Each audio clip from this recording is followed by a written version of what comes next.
High বন্ধুরা, আমি crazy গাই চ্যানেলে আমি অভিষেক চলে এসেছি আজকে বাংলা গানের কিছু ছেড়খানি করতে। গানগুলোর বলি আরই মাথায় কিছু ঢোকে না। কি গান?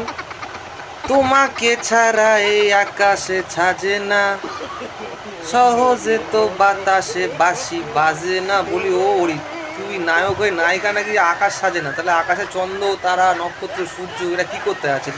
এরা কি শিয়ালদা স্টেশনে গামছা বিক্রি করার জন্য আছে না? হৈমন্দিব্য গানের কোনো মাথা মুন্ডু তো বুঝিস না, কোনো মানে নেই, কোনো কারণ নেই। বসে বসে ভাবি আমি সারাদিন কি করে মেটাবো তোমার ওই ঋণ। ধার নিয়েছিলিস কেন তোর গার্লফ্রেন্ডের কাছ থেকে? ধার নিলে আর ঋণ শোধ করতে হতো না। এক্ষুনি তাড়াতাড়ি বাড়িতে যা, পায়ে মায়ে ধরে ধার দেনা শোধ কর। ধার দেনা রাখা ভালো নয়, তাও আবার নিজের প্রেমিকার থেকে ধার করেছিস। এরকম গান করলে করে তো পাবলিক তোকে পরে মারবে। যাই হোক, চ্যানেলটা ভালো লাগলে আমার চ্যানেলে লাইক, সাবস্ক্রাইব এবং একটা শেয়ার করে দেবেন, ওপরে বেল আইকনটা বাজিয়ে দেবেন। ধন্যবাদ।